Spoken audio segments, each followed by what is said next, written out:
ময়দানে আমার রাসূল রক্ত দিয়েছেন। আমি সেই তায়েফ সফর করেছি। সেই তায়েফ, আমি তায়েফের ইতিহাস হাদিসে পড়েছি, চোখে দেখি নাই। তায়েফের চিত্র নিজের চোখে দেখে প্রাণ করে কেঁদেছি, যেখানে রাসূলের রক্ত পড়েছে।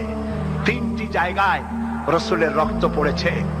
সবচেয়ে বেশি রক্ত পড়েছিল যে জায়গাটিতে, সেই জায়গায় প্রাণ ভরে কেঁদেছি। আমার স্ত্রী আমার সাথে ছিলেন।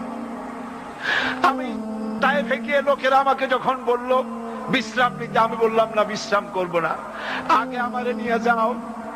আমার রাসূলকে মারছিল যে রাস্তাটা, ওই রাস্তাটা আমার আগে দেখাও। 3 দিনের না খাওয়া, রাস্তার 2 দিকে কাফেরেরা দাঁড়ানো, চতুর্দিক থেকে পাথর মারা শুরু করে দিল। আহারে, এমন সুন্দর চেহারার মানুষ দেখে কেমনে মারল তারা। হুজুর পড়ে গেলেন, ওরা কাফেরেরা এসে জোর করে ধাক্কা মেরে হাঁটালো। আবার হুজুর পড়ে গেলেন, বেহুশ হয়ে পড়লেন। আবার ওরা উঠাইয়া জোর করে আবার হাঁটালো। তৃতীয় শেষ জায়গায় গিয়ে হুজুর বেহুশ হয়ে পড়ে গেলেন। শরীর থেকে সবচাইতে বেশি রক্ত পড়েছে সেখানে। আমি লম্বা সেজদায় পড়ে এত কান্না কাঁদছি, আরে আমার নবীজির রক্ত পড়েছে এই মাটিতে। ফেরেশতারা এসে বলছেন, হে রাসূল, আপনার এই অবস্থা থেকে আকাশের ফেরেশতারা কাঁদতে কাঁদতে অস্থির হয়ে গিয়েছে।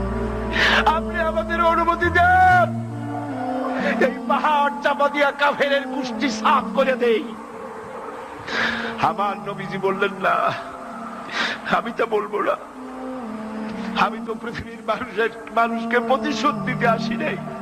আমি যদি হুকুম করি আর আমার হুকুম মতো সবগুলি যদি পাথর চাপা দিয়ে মাগে ফেলে দাও, তাহলে আমি কাল কালে পৌঁছাবো লা ইলাহা ইল্লাল্লাহু মুহাম্মাদুর রাসূলুল্লাহ।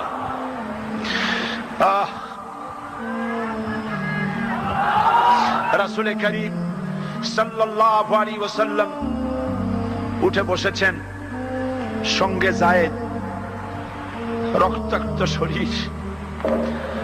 আরে, যেই শরীরের দিকে মানুষ একবার তাকাইলে চোখ ফিরাইতে পারত না। হযরত আয়েশা বলেছেন, যে সমস্ত নারীরা ইউসুফ আলাইহিস সালামের দেখে হাত কেটে ফেলাইছিল, ওরা যদি আল্লাহ রাসূলকে দেখতো, হাত কাটতে কাটতে কলজা কাটিয়ে ফেলাই দিত, টের পাইতো না।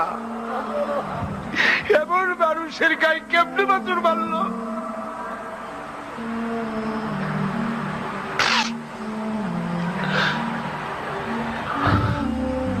রাসূল করিম সাল্লাল্লাহু আলাইহি ওয়াসাল্লাম বসে আছেন, শরীর থেকে রক্ত ঝরছে। বুখারী শরীফে এসেছে, আত্তাস নামক এক যুবক আঙ্গুরের বাগান থেকে 1 গ্লাস আঙ্গুরের শরবত এনে হুজুরের হাতে দিলেন। এত কষ্টের পর 3 দিনের না খাওয়া ক্ষুধার্ত নবী 1 গ্লাস আঙ্গুরের শরবত সবটুকু পান করে একটা স্বস্তির নিঃশ্বাস ফেললেন। বললেন, তোমার নাম না আত্তাস? তিনি বললেন, হ্যাঁ, আমার নাম আত্তাস। তোমার বাড়ি হযরত ইউনূস আলাইহিস সালামের গ্রামে? বললেন যে হ্যাঁ, আমার বাড়ি ইউনূস আলাইহিস সালামের গ্রামে। যুবক জিজ্ঞেস করলেন, হুজুর, আপনি কি করে বুঝলেন আমার নাম আত্তাস আর আমার বাড়ি ইউনূস আলাইহিস সালামের গ্রামে? আপনি জানলেন কি করে? হুজুর বললেন, আমিও নবী, ইউনূস আলাইহিস সালামও নবী। এক নবীর খবর আর এক নবীর কাছে থাকে। রাসূল গায়ের রক্তগুলি ধুইয়ে 2খানা হাত আল্লাহর দরবারে তুললেন। আজকে দুনিয়ায় কেউ নাই হুজুরের, খাদিজা নাই, আবু তালেবও নাই, রাসূল একা। সাহাবীরা দিনের বেলায় কাফেরদের ভয়তে হুজুরের সঙ্গে দেখা করতে পারে না। হুজুর বলে, আমার ওই কষ্টের সময় খাদিজা নাই। ওই সব পাথরগুলি আমি আজও চিনি, যে পাথরগুলি আমি যাওয়ার সময় রাস্তায় পাথরগুলি আমাকে বলেছে, আসসালামু আলাইকা ইয়া রাসূলুল্লাহ। পাথরগুলি আমাকে সালাম করেছে। আল্লাহ পাক আমাকে সান্ত্বনা দিয়ে বলেছেন, ইয়া আইয়ুহান নবী। আমার এই ভিডিওটি ভালো লাগলে ভিডিওটিতে একটি লাইক, কমেন্ট, শেয়ার করে চ্যানেলটি সাবস্ক্রাইব করে দিবেন।